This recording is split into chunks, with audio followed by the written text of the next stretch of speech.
इस एपिसोड के स्टार्ट में जे के ग्रैंडफादर कहने लगता है, दामाद जी आपको किस बारे में बात करना है। लेन कहने लगता है, मैं बात करना चाहता हूँ आपके बहुत ही यंग सियन के बारे में। यंग भी कहने लगते हैं, हाँ बताओ तुम मेरे बारे में क्या बोलना चाहते हो, फालतू की बात मत करना। लेन कहने लगते हैं, नहीं मैं तुमको कुछ बात नहीं करना चाहता। वो कहने लगता है, कल तुम मेरे ब्ला टैक्सी में आई थी, आने के बाद पेंसुला होटल में उतरी थी। उसके बाद सुनने के बाद यंग भी कहने लगते हैं, हाँ मैं उतरी थी, वहाँ पे मेरी दोस्त की प्रोकर डेट थी, इसलिए मैं वहाँ पे उतरी थी। लेन कहने लगता है, इससे मुझे कोई प्रॉब्लम नहीं था, लेकिन तुम्हारे बैग में कुछ अलग अलग टाइप की कॉन्डोम्स वगैरह थे। उसके बाद तुम लैंडलॉर्ड बनने के लिए तुम दो काले लोगों से मिली थी, ब्लैक गाय से मिली थी। उसके बाद यंग भी कहने लगते, तुम मेरे बारे में क्या बातें करना चाहते हो। लेन कहने लगते, मैं तुम्हारे बारे में कुछ बोलना तो नहीं चाहता, लेकिन मेरे फ़ोन में कुछ वीडियोस है, मैं बाद में जी के फ़ोन में सेंड कर दूँगा, उसके बाद देख लेना। उसके बाद लेकिन कहने लगता है, अगर तुमने कोई अच्छी हरकत की होगी उस वीडियो में कुछ गड़बड़ नहीं होगा, लेकिन तुमने अगर बुरी हरकत की है उस वीडियो में तुमको दिख जाएगा तुमने क्या क्या किया है उस वीडियो में। उसके बाद लेन भेज देता है मिस जी की फ़ोन में वीडियो। ग्रैंडफादर भी देखने लगते हैं उनकी रासलीला। वो भी कहने लगते हैं, अबे साली कमीने, तू जी फैमिली के मेंबर होने के बाद ऐसे गंदा काम करती है, कोठा चलाती है क्या तू। यंग भी कहने लगते, दादाजी मुझे एक्सप्लेन करने का मौका दीजिए, वो मेरे दोस्त है, उनके साथ में बिज़नेस के मामले में बात कर रहा था। उसका दादाजी उसको भड़क जाते, कहने लगते, अबे साली तू कपड़े के साथ बिज़नेस करती है, अपनी बॉडी के साथ भी बिज़नेस करती है, एक का कोई बिज़नेस होता है, बिज़नेस होता है तो ऐसे ही होता है जो लीन करता है। अगर तू ऐसे इसको बिज़नेस करता है मैं इसको धंधा कहता हूँ। मैं बुढ़ा हो चुका हूँ, लेकिन तुम मुझे बेवकूफ़ बनाना चाहती है। अभी तो मेरी उम्र बहुत ही छोटा है, तो बड़ा हो जाए उसके बाद मुझे बेवकूफ़ बनाना है। ऐसा करने के बाद साथ साथ उसको चाटा मारती है ज़ोर से। यहाँ की मॉम भी कहने लगती है, रुकिए इसको ज़्यादा मत पड़िए, बहुत ही ज़्यादा बिगड़ चुकी है। लगता है जिस बंदे के साथ इसने करके आया काम काम तो हम करके आए हैं, वो करके बहुत ही ज़्यादा कमी नहीं है। उसके बाद सुनने के बाद उसके अंकल मिस जी की फादर भी कहने लगते, अबे साली कुतिया, तेरे बेटे को संभालने की जिम्मेदारी तेरी थी, लेकिन तू उसको अच्छे से संभाल नहीं पाई, तू अच्छे माँ कभी बन नहीं पाई, तू भी लगता है कोटे से आई है ना। वो कहने लगता है, अगर ये वीडियो बाहर वायरल हो गया हम जी फैमिली किसको मुंह दिखाएंगे, क्या तू चाहती है तेरी बेटी की वजह से हम सभी का मुंह भी काला हो जाए। लेन भी कहने लगता है, मैं आपके फैमिली के मामले में नहीं पढ़ना चाहता, यहाँ से मैं निकलना चाहूँगा। उसके बाद उसके साथ साथ मिस जी भी वहाँ से निकल के आती है। मिस जी भी कहने लगता, थैंक यू लेन, तुमने इतना बड़ा गिफ्ट मेरे दादाजी को दिया। दादाजी बहुत ही ज़्यादा खुश थे, लेकिन उस साले ने उस गिफ्ट को भी फाड़ दिया। लेन भी कहने लगता है, हाँ मुझे पता है, मैंने गिफ्ट बहुत ज़्यादा एक्सपेंसिव था, लेकिन वो मतलब तुम्हारे ग्रैंडफादर तक नहीं पहुँच पाया।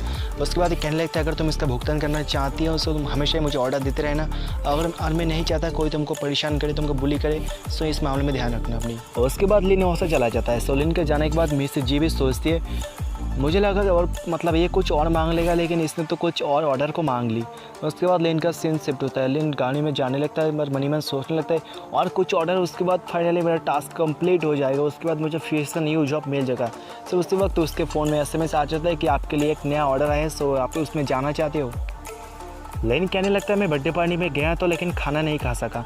उसके बाद लेन इस ऑर्डर को कंफर्म कर देता है। उसके बाद लड़की का सीन देखा जाता है जिसका नाम था यून। वो खड़ी थी, उसने ऑर्डर किया था लेन के कार को। उसके बाद वहाँ पे एक लड़का आता है, रुई। वो भी कहने लगता है, रुई तुम यहाँ पे क्या करने के लिए आए हो। उसके बाद सुनने के बाद वो कहने लगता है, अगर तुम स्कूल जाना चाहती हो मैं स्कूल तक तुमको छोड़ दूँगा।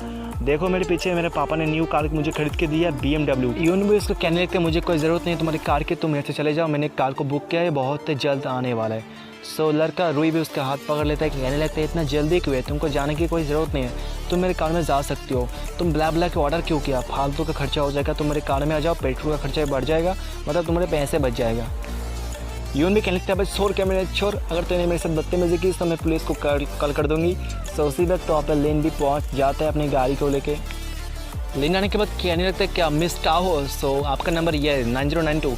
भी कहती है, हाँ मैं हूँ, लेकिन आप कौन हो। लेन कहने लगते हैं, आप कार के अंदर बैठ जाओ, मैं हूँ ब्ला टैक्सी ड्राइवर।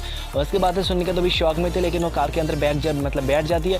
पीछे से रुई भी कहने लगता है, अबे साले तो कार के अंदर क्यों बैठ गए, मेरी कार में आओ। यून भी कहने लगते हैं, अबे साले तो भाग जाए यहाँ से, कुत्ते की औलाद, जल्दी से भाग जा, मुझे इस कार में जाने दे, कार तुमसे बहुत ही ज़्यादा हाई प्राइस है, इसके कार भी इसके कार की कॉस्ट तुमसे ज़्यादा है, ऐसे दफ़ा हो जा। उसके बाद वो दफ़ा हो जाता है, इन वहाँ से चला जाता है।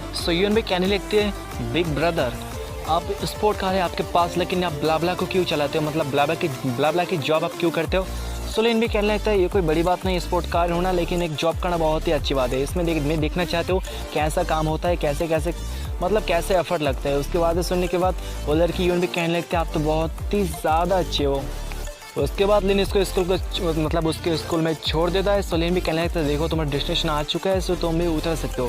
उसके बाद वो कार से उतर जाती है। उतरने के बाद कहने लगते हैं ब्रदर क्या मैं आपको VX में ऐड कर सकती हूँ। उसकी बातें सुनने के बाद लिन कहने लगता है VX में, लेकिन क्यों, तुम्हारे दिमाग में ऐसा ख्याल क्यों आया VX में ऐड करने की। सुयन भी कहने लगते आप जानते हो मुझे पहला नज़र वाला प्यार हो चुका है आपके साथ। तो इसके बाद सुनने के बाद लेन भी कहने लगता है क्या पहला नज़र वाला प्यार हो चुका है तुमको। लेन कहने लगता है तुम तो अभी छोटी सी बच्ची हो और मैं कोई बुरा लड़का नहीं हूँ कि मैं तुमको अपनी जाल में फंसा लूँगा। सो अगली बार ट्राई ज़रूर करना जब तुम बड़ी हो जाओ, उसके बाद ट्राई करना। अभी तुम छोटी हो, अगर मैं तुमको शादी कर लिया सो पुलिस आके मुझसे जेल में डाल देगी। सो इसलिए मैं तुमसे मतलब मैं तुमको रिजेक्ट करना चाहती हूँ। उसके बाद लेन कार में जाकर बैठ जाता है। बैठने के बाद लेन कहने लगता है आजकल की लड़कियाँ तो बहुत ही ज़्यादा फास्ट हो चुकी है, उम्र इतनी छोटी है लेकिन मुझको प्रपोज मार दी। उसके बाद लेन कहने लगते हैं अब बारी है वैन हुई की, मतलब जिसने भाई ने इसके कार के ऊपर स्क्रैच डाला था ना, सो उसकी बारी आ चुकी है। सो लेन उसके पास अभी जाने वाला है, मतलब वो इनका कॉल आया था। सो कॉल में कहने लगते क्या मैं कल काम में जाना चाहते हो, मतलब टुमारो, सो क्या तुम मुझे पिकअप कर लोगे काम के वहाँ पे मुझे छोड़ दोगे। लेन कहने लगता है क्या तुमको कुछ मसला है या तुम उसको भूल चुके हो, जो मेरी कार के रिपेयरिंग खर्च थे 2000 मिलियन, क्या उसको देने के लिए तुम मुझे भूले रहे हो। सो इसलिए मैं ज़रूर जाऊँगी। उसके बाद सुनने के बाद वैन भी कहने लगता है तुम ऐसे कैसी बातें करती हो, जो मेरा भाई है वो तुम्हारा साला लगेगा। सो मतलब तुम अपने साले से पैसे लोगे, हम तो एक फैमिली बन चुके हैं, क्या तुम अपनी फैमिली मेम्बर के साथ ऐसा मजाक करना चाहते हो। मजाक करना छोड़ दो। लेन वैन कहने लगती है हमने कल तुमसे तुम्हारी एक टेस्ट ली थी, उस टेस्ट में तुम पास हो चुके हो, मतलब उस टेस्ट में तुम पास हो चुके हो, उसमें इसलिए हम आपसे गर्लफ्रेंड और बॉयफ्रेंड है। मतलब देख रहे हो इसको पैसा नहीं देना, तो इसलिए क्या बहाना मारती है। लिन के पास देखा पैसे है सब कुछ है, तो इसलिए इस लिन के पास आना चाहती है। सो लिन भी कहने लगता दिन में सपने देखना छोड़ दो, ये फालतू की बातें करना छोड़ दो गर्लफ्रेंड बॉयफ्रेंड वाली। अगर तुम मुझे पैसे नहीं दोगी ना, सो मैं तुमको कोर्ट में घसीटूंगी, उसके बाद तुम्हें पैसे देने ही पड़ेंगे। तो उसके बाद लिन फ़ोन को कट कर देता है। लिन मन में सोचने लगता है कम कीमत वाली चाय, इसका कोई अंजाम नहीं है। अबे लेन छोड़ दे, तेरे को तो सिस्टम ने गाड़ी दिया है, उस लड़की के पास इतने ज़्यादा पैसे कभी नहीं हो सकते, 2000 मिलियन रुपये सपने भी नहीं सोच सकती। तो ये बात तो लिन के हम इस बात में बात नहीं करना चाहेंगे, और इस बात के साथ साथ इस एपिसोड का भी एंड करना चाहूँगा, क्योंकि इस वीडियो में मैंने एक ही चैप्टर का इस्तेमाल किया था, मतलब यूज़ किया था, तो इसलिए वीडियो बहुत ही छोटा बना है। कोई बात नहीं, कल बड़ा वाला वीडियो आ जाएगा।